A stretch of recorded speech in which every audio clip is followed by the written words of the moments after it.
Is it a journey if no one will get to where they need to go? All living things and non-living things on Earth have been exhausted. And so now humans make a run for the neighboring solar system. And still, no one talks of endings or death or where they will go when Proxima Centauri dies. Hey Mom, I'm just calling to say I hope you remember that Dad only likes PB without the J, and he can tolerate music after he sleeps, but only if it starts quietly. The adagios and andantes, those were his favorite. I want you to know I did buckle my seatbelt and pull the strap tight, and I did bring an extra jacket, not the pretty one, but the warm one. And when the edges of the troposphere and stratosphere began to blur together, and the light circles began to look like elongated teardrops falling down the face of the earth, I closed my eyes like you told me to, and felt the blackness of my eyelids cool the burn of seeing the world all at once. This way I will still be able to see the green of trees when I'm back. Now approaching Kármán line, named after Theodor von Kármán, a Hungarian engineer and mathematician who first calculated where the atmosphere becomes too thin for planes to fly. The Kármán line is an attempt to define the boundary between Earth's atmosphere and outer space. The FAI, the Federal Aeronautic International, has set it at about 100 kilometers high.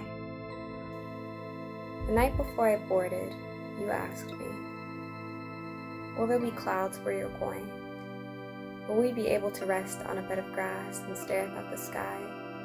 Will you miss me as much as I'll miss your lavender shortbread cookies and how you rock back and forth on your heels when you are nervous and the sleepiness in your voice after 10:30 each night? Or will it be like the way we cannot remember what warmth feels like until the last few days of February? How our bodies and minds adapt to the distance, and the first thing I think of when I wake up won't be that you've left me here on a dying planet with people that talk too much. But that won't happen. Even then, you will be the second thing I think of, and I'll spend the rest of my day trying to imagine what the horizons look like in your new homeland. Will the cumulus clouds still be low to the ground, making faces at us while we watch? Or will everything be all mixed up? Fact for the 24th hour. Here is a fact for those of you who may be experiencing the phenomenon known as homesickness. There are more trees on Earth than stars in the Milky Way. Peace be with you. I miss the afternoon humidity and how day turned into a yellow haze. Here the temperature is always a crisp 72 degrees. The generators are always humming. I've been trying to pray to the ocean, but I don't know it anymore.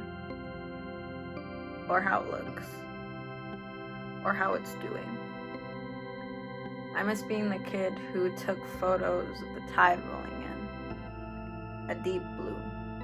The deepest, clearest blue. There are no gods here, really. Reminder, in order to combat the effects of isolation and supply sustenance, our ship botanists have pioneered techniques for intergalactic agriculture. Please stop by at your leisure. Grow with us. If you ever find yourself looking for me, I advise you to just look in a mirror. The roundness of my eyes is yours, the width of my smile, the highness of my cheekbones, even the mold on the left side of my head has become a birthright. It all belongs to you now. We are of one another. Hey Mom, I'm just calling to say I'm reaching the edge of the atmosphere now. Exosphere is what they call it, and everything's just fine. I'm just thinking about how my grandmother's name means cloud in Chinese, and when Grandpa was still flying, which is to say when he was still alive, he would write her letters and say, Pat, there are so many clouds up here, but none of them are as beautiful as mine. And I can't help but wonder if our grandparents felt love the same way. If, in the absence of John Green and text message abbreviations, they still knew to hold strangers' hands when the planes fell out of the sky, or to sing out their bay windows when the people were so sick that holding hands wasn't allowed anymore. It's why it hurts to say I love you, because I don't love you like text message goodbyes and anniversaries. I love you like every time I look in a mirror, I can only see a younger version of you, and it haunts me that as my days are written, each version of you is unwritten. But there are no mirrors out in space anyway. No light to reflect.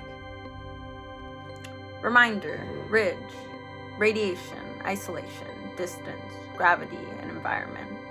NASA's acronym for the effects of space travel, which can include but are not limited to muscular atrophy, altered circadian rhythm, and changes in gene expression. You may experience these symptoms and more. If you have any concerns, please consult the Vessel Infirmary. I don't know what I look like without you to remind me. I think your hair will be gray when I see you again. My bones and hair and skin will be just like you left them. I know you don't believe me, but I think time is an open wound. It's always bleeding over there, and what heals also burns, and it exists in a past moment and a present aching. I hope you're at your silver Yamaha. I hope you still like the color brown. I should have told you I do too. I should have asked dark brown or light, earth or soil, roots or pennies. When I return, you may be gone, so leave me something that belongs to you. A letter ending with I love you. A Walkman with every anthem that ever made you want to live. Do you remember the 6th Sunday of 2221? I lost your grandmother's ring, the one with the 14-karat rose gold band and the solitaire opal that glimmered iridescent under our bright fluorescent lights. I remember because it was supposed to be yours one day. But time works differently here. Maybe our misplaced relics and heirlooms will mean more to those who have yet to come. Fact for the 36th hour. Because of the effects of gravitational time dilation, if you are ever to return to Earth, you may be younger in age than when you left. Please consult the Vessel encyclopedias and ask about the twin paradox if you would like to learn more. Peace be with you. Last night, I dreamt you were a baby again, eating raspberries out the palm of my hand. They were just as big as your thumbs.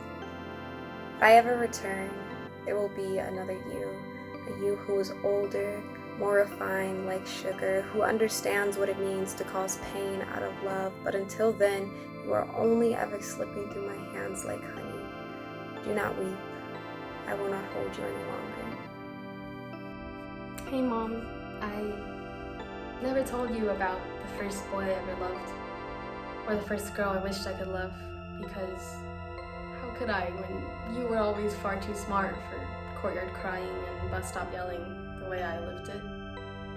How could I when your love wraps itself around every apple slice and strawberry core that slides off the knife, and I feel so feeble and fickle again?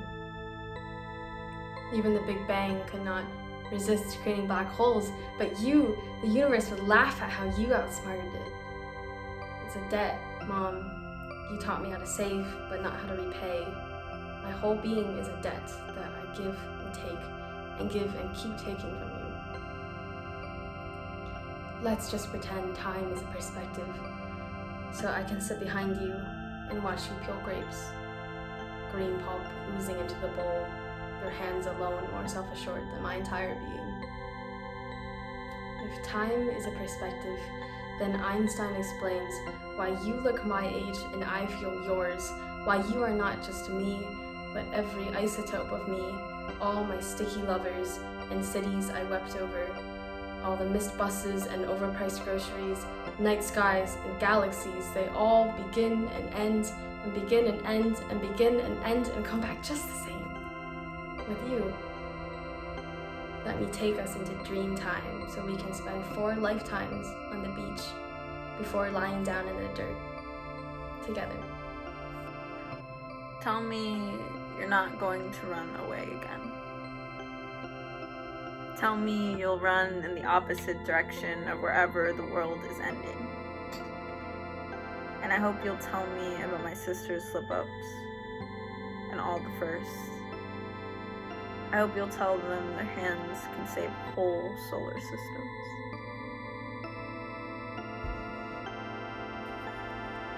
Fact for the 48th hour, sponsored by the Institute of Intergalactic Science and Mathematics. If you look to your left, you can see star XR 324930458 in its last vestiges. When stars die, they turn themselves inside out and leave behind a glowing nebula. Sometimes, the biggest stars collapse into supernovas, and for a moment in time, burn brighter than a whole galaxy of 1 billion stars.